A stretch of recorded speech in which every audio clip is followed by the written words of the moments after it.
Ko'z yosh. 5-qism. Muallif Bahorim. Ko'ylakni kiyib, Hasanning yoniga chiqdim. U bir zum xuddi noyob topilmani topgan insondek hayratlanib qarab qoldi. Chakkimas. Lekin meni yonimga kelchi. Nega deya sekin yurib, yoniga oyoqlarim chalishib bordim. Ko'ylak bilan baland poshnali tufli kiygandim. Avval poshnali tufli kiyib o'rganmaganim uchun oyoqlarim chalishib ketayotgandi. Hasanning yoniga borgach, u aylanib orqamga o'tdi va yelkam uzra yoyilib turgan sochlarimni sekin olib, ko'ylagimni tugmasini qadab qo'ydi. U sochlarimga tekkan payt xuddi tok urgandek sapchib tushdim. G'alati bo'lib ketdim. Yuragim ham gupurlab ura boshladi. Tinchlan sevgi, tinchlan. Oddiy tugmangni qadab qo'ydi. Buncha hayajonlanmasang. Tinchlan yuragim, tinchlan. Qanday esdan chiqardim ko'ylagimni tugmasini qadashni. Menimcha shoshilganim bois esimdan chiqqan. Ammo Hasan qayerdan bildi ekan? Chuqur nafas olib chiqardim-da, undan uzoqlashdim. Hasan sevgining yoniga kelib, sochlariga tekkan payt undan kelayotgan yoqimli iforga bir zum mast bo'ldi-da, darrov o'zini qo'lga oldi. U ham chuqur nafas olib chiqardi-da, o'zini qo'lga olib, sevgiga ketamiz dedi-da, o'zi tashqariga chiqdi. Ko'ylagimni tugmasi qadalmaganini qayerdan bildingiz? Yo'lda ketarkanmiz, Hasanga ichimda saqlab turolmagan savolimni oxiri berdim. Oddiy, ko'ylagingni old qismi ozroq keng bo'lib turgan ekan. Ha, shoshilganimdan unutibman. Xijolat bo'lib, yuzimni boshqa tarafga burdim. Hasan Polatovich, uchrashuvda necha kishi bo'ladi? Biz bilan 4 kishi. Hayajonlanyapsanmi? Ozroq. Avval menimcha bunaqa uchrashuvlarga bormagansan. Ha, bormaganman, lekin sizni uyaltirib qo'ymayman. Nima bo'lsa ham shunday bo'lsin-da. Dildor boshi og'ir bo'lib uyg'ondi. Qarasa, yotog'ida emas, yerda uxlayapti. Bu paytda uxlamasdim deya o'ylab, oxiri Hasan bilan muhim uchrashuvga borishi yodiga tushib, tez joyidan turdi. Telefoniga qarasa, Hasan 10 martadan ko'p telefon qilgan. Shoshilib kiyimlarini alishtirdi. Tez harakat qilganidan chanqaganini his qilib, stakanga suv quyaman deya bilmasdan stakan yonida turgan telefonining ustiga suv to'kib yubordi. Jin ursin. Dildora tez kiyimlarini alishtirib, pardoz ham qilmadi. Hovliga chiqib, mashinasiga o'tirib, endi ketmoqchi edi, mashinasi qilt etmadi. Obbo, bugun hamma narsa menga qarshimi? Mashinadan tushib, ko'chaga chiqdi. Taksi to'xtatish uchun mashinalarga qo'l ko'tardi. Hasan bilan restoranga birga yonma-yon kirdik. Oyog'im chalishib ketayotgandi. Restoranga kirgan ham edim, oyog'im yana chalishib ketdi. Yiqilay deganimda Hasan ushlab qoldi. Tufligim ilgakli bo'lgani uchun oyog'im qayrilgani sabab yechilib ketdi. Sevgi, bu nimasi? U meni ushlab turar ekan, nafasi yuzimga urildi. Avval poshnali tufli kiymaganim uchun yig'lamsirab jilmaydim. Tez oyoq kiyimingni kiy, hammani e'tiborini tortmasdan. Hasan Polatovich, bu ahvolda tor ko'ylagimda egilolmayman. Nega bunaqa qilsana? Nega? Hasan Polatovich zardali jilmaygancha yerga sekin o'tirib, tufligimni kiydira boshladi. Tezroq kiy, kasofat, shunday dedi-da, ilgagini o'tkazib qo'ydi-da, tez joyidan turdi. Boshdan oyoq kiyinishingga yordam berdim. Hech nimani eplolmaysan. Yana bu qiz efirga, dasturlarda chiqarmush. O'zim eplardim. Jilmayib qo'ydim-da, gavdamni tik tutib, Hasan Polatovichga qaradim. Ko'rdim eplaganingni. Homiylarim yonida tomosha ko'rsatmassan degan umiddaman. Ishonavering, hammasi yaxshi bo'ladi. Birgalikda bizga ajratilgan stol yoniga borib, joyimizga joylashdik. Hasan Polatovich qarshimizda o'tirgan o'rta yoshli ayol va erkak bilan salomlashgach, men ham jilmayib salomlashib qo'ydim. Hasanbek, yoningizdagi xonimni tanishtirmadingiz? Sevgi, hamkasbim, mahoratli, iqtidorli jurnalistlarimizdan. Iqtidorli jurnalist dedimi? Bu gaplarni eshitish qanday baxt. Hasanga va qarshimdagilarga nim tabassum qilib jilmayib qo'ydim. Juda yoqimtoy hamkasbingiz bor ekan, Hasanbek. Qarshimdagi ayol menga jilmayib qaradi. Chetdan qaraganda sizlarni bir-biringizga juda mos ko'rdim. Ajoyib juftlik bo'libsizlar.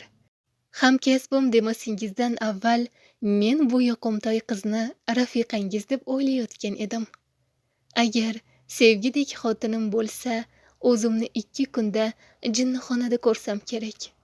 Hasan bu gaplarni menga qarab sekingina aytdi. Hali bu ayolning gapini hazm qilib ulgurmagandim. Hasanning bu gaplari esa meni bir zum gangitib qo'ydi. Sevgi, shunchaki hamkasbim, juda iqtidorli qizda. Dildor uchrashuv bo'ladigan restoranga yetib keldi. Qo'lida telefoni ham yo'q. Hasanga telefon qilay desa, sekin ichkariga kirib, ko'zi tanish chehralarga tushib, ichi muzlab ketdi. Sevgi, u bu yerda nima qilyapti? Yana Hasan bilan yonma-yon yaqin o'tiribdi. Dildor jahl bilan ularni yoniga bormoqchi bo'ldi va birdan to'xtadi. Yo'q, ularning yoniga bormayman. Nima qilsam ekan? Dildor nima qilishini o'ylay oxiri qaytib ketishga majbur bo'ldi. Hali ko'ramiz.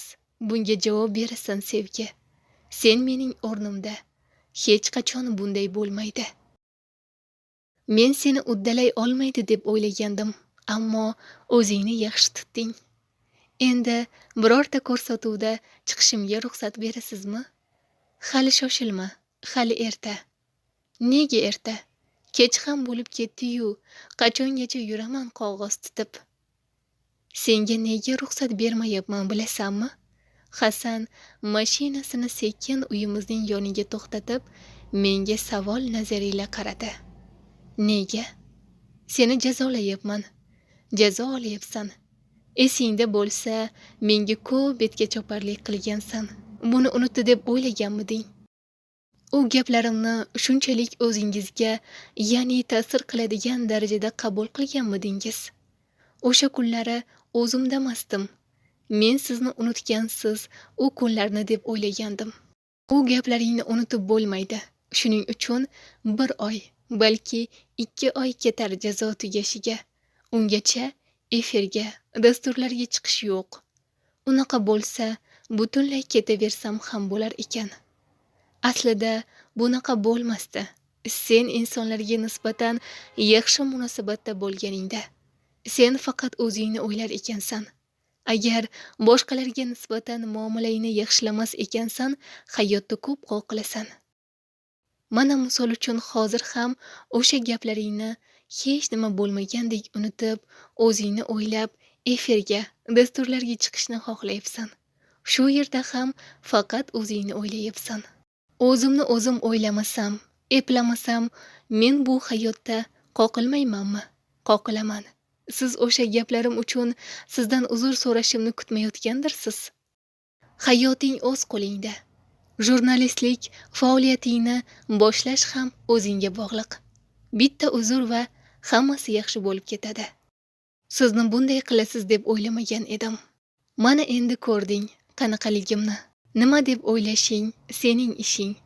Bugungi kun uchun rahmat.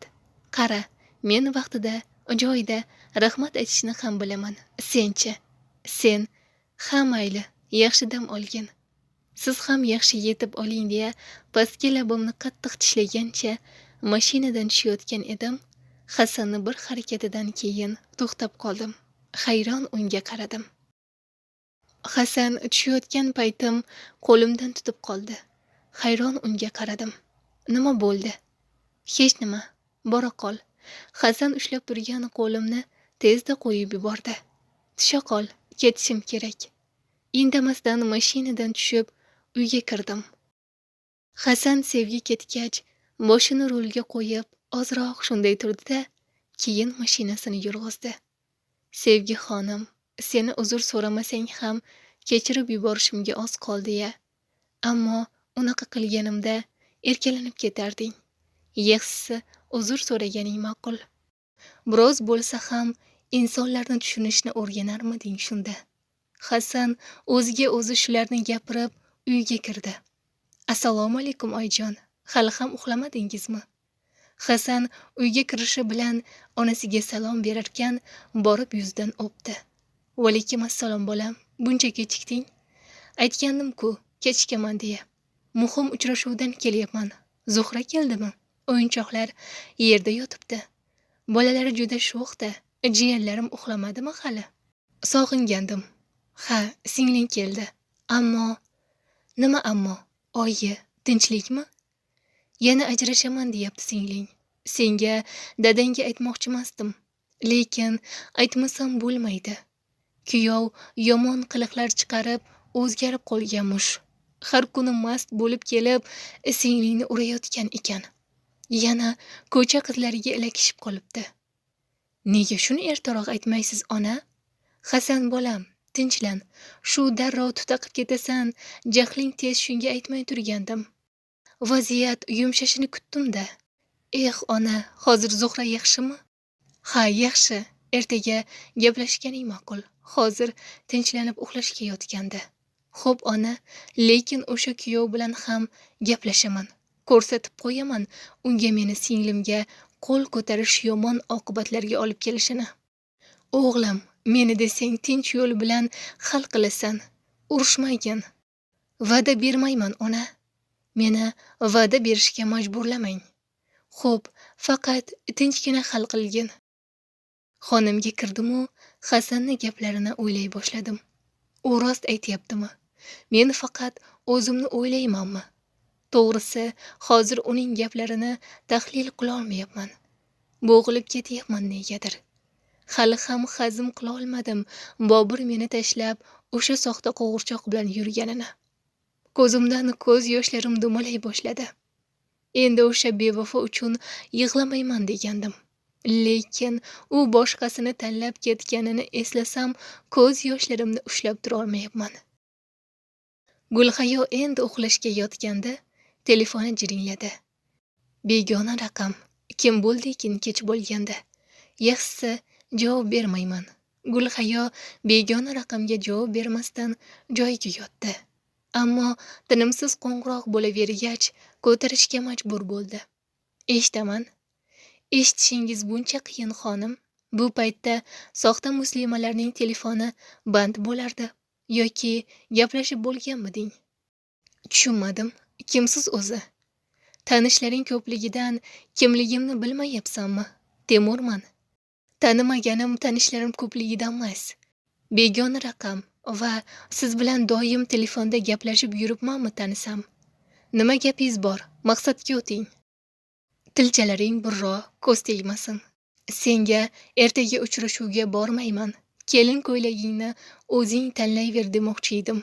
Lekin bundan ota-onam xabar topmasligi kerak. Tushundingmi? Gulhayo Temurning gaplarini eshitib asabiylasha boshladi. Gulhayoni ko'ziga ko'z yoshlari qalqidi-yu, ammo chiqarmadi. O'zini qo'lga olib, chuqur nafas olib chiqardi. O'zingizga o'zingiz javob bering. Men ham siz bilan uchrashaman deya o'layotganim yo'q. Gulhayo shu gaplarni aytdi-da, telefonini butunlay o'chirib tashladi. Oxiri ko'zda qalqigan ko'z yoshlari yuzini yuva boshladi. Allohim, o'zing sabr ber. Deyarli tong otguncha uxlolmadim. Negadir bezovtaman. Yig'lasam ham bir yengil tortmadim. Hafsalasizgina joyimdan turdim-da, yuz qo'limni yuvib, ishga borish uchun tayyorlana boshladim. Sochlarimni yig'ib, yengil pardoz qildim. O'zimga qulay va yarashib turadigan kiyimimni kiyib, xonamdan chiqdim-da, oshxonaga bordim. Xayrli tong hammaga deya borib joyimga o'tirdim. Assalomu alaykum deyiladi birinchi. Sevgi xonim, qachongacha o'rgatay? Bilmay qolibman oyi. Assalomu alaykum deya jilmaydim. Doim shunday bo'lsin. Salom bersang bir joying kamayib qolmaydi. Xo'p, oyi, ishing qanday bo'lyapti? O'rganib qoldingmi? Hasanbekdan ham so'rab turibman har zamonda. Yaxshi deydi doim. Lekin sen qiz bir nimani boshlamasang turolmaysan. Rostdan hammasi yaxshimi qizim? Ha, yaxshi. Bugun ishimizda bayram desak ham bo'ladi. Kecha homiylar bilan shartnoma qildik. Xursandman qizim. Ilohim joylashib, yaxshi ishlab ketgan. Yaramas. Berkinib olganini-chi? Erkak bo'lgin, berkinmasdan. Ishga kelib, Hasan Polatovichning yoniga eshikni taqillatib kirdim. Ammo asabiy bo'lgani uchun eshitmadi. Mening singlimga qo'l ko'taribsan-a? Seni topsam, aniq o'ldiraman. Hasan Polatovich, nega baqirasan sevgi? Yana eshikni taqillatmasdan kirding. Eshikni taqillatdim. O'zingiz eshitmadingiz. Tinchlikmi o'zi? Kimni o'ldirmoqchisiz? Hasan qoshlarini chimirgancha borib joyiga o'tirdi. Buni bilishing shart emas. Nega menga jahl qiladi, hayronman. Gulhayo yig'idan qizargan ko'zlarini ozroq bardoz qilib berkitdi. Temurni yonida o'zini ojiz ko'rsatgisi kelmadi. Tayyorlanib, oyisiga aytdi-da, uchrashuv bo'ladigan joyga borish uchun ko'chaga chiqib, taksilarga qo'l ko'tardi. Kelganimga 15 daqiqa bo'ldi. Rostdan kelmaydi shekilli.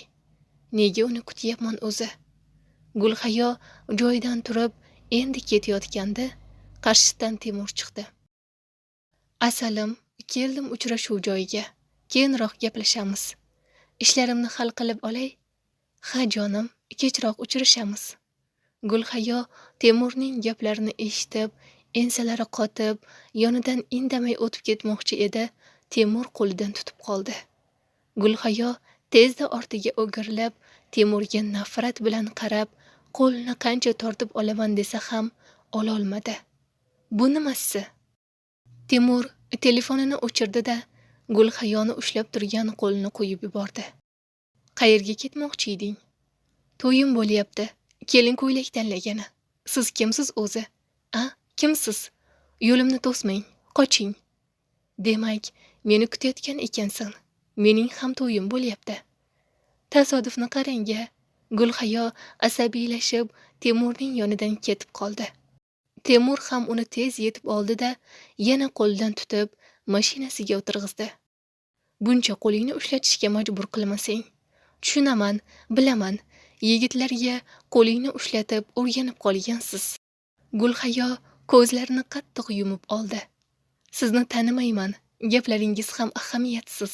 Tanima, umuman tanima. Ota-onam ham tanimaganda yaxshi bo'lardi. Temur sigaretini oldi-da, yoqib olib, mashinani yurg'izdi. Gulhayo sigaretni tutunidan yo'tala boshladi. Buncha hidi o'tkir, chekmang shuni yoki oynani oching. O'ldirmoqchimisiz meni ham, o'zingizni ham? Temur Gulhayoning gaplariga ahamiyat bermay, eshitmagandek sigaretini tutatishda davom etdi. Manziliga yetib kelishgach, Gulhayo mashinadan tez tushdi-da, chuqur-chuqur nafas olib chiqara boshladi. Bu inson bilan butun umr qanday yashayman-a? Qanday? Kelin ko'ylak tanlashayotganda ham ikkisi ham e'tiborsiz bo'lib tanlashdi. Gulhayoning ham albatta orzu-havaslari bor edi. Ammo orzulari shu yigit sabab yo'qqa chiqyapti deya Gulhayo Temurni borgan sari yomon ko'rib ketayotgandi. Tabriklaymiz Hasan Polatovich. Hamma Hasanni yaxshi bir shartnomani imzolagani bilan tabrikladi. Temurning dadasi boshlig'imiz ham mamnun jilmayib Hasanni bag'riga bosdi. Ol sevgi, nega tortdan yemayapsan? Axir sening ham hissang bor bu ishga. Dildor menga ensasini qotirib gapirar ekan, kinoyali jilmaydi. Yo'q, tort yong'oqli ekan. Yong'oqqa allergiyam bor. Shunaqami? Yaxshi, juda yaxshi-da. Shunaqa nozik tomonlaringni bilib qo'yganim yaxshi. Balki kerak bo'lib qolar. Dildor shularni o'ylarkan, Hasanning yoniga o'tirib, kechagi kun uchun uzr so'ray boshladi nozlanib. 5-qism tugadi. Davomi bor. Hikoya haqidagi fikrlaringizni kommentariyada yozib o'tib keting. Fikringiz biz uchun muhim. Siz aktiv bo'lib, like bossangiz, fikr bildirsangiz, hikoya davomi tezroq chiqadi. Bizga obuna bo'lishni ham unutmang.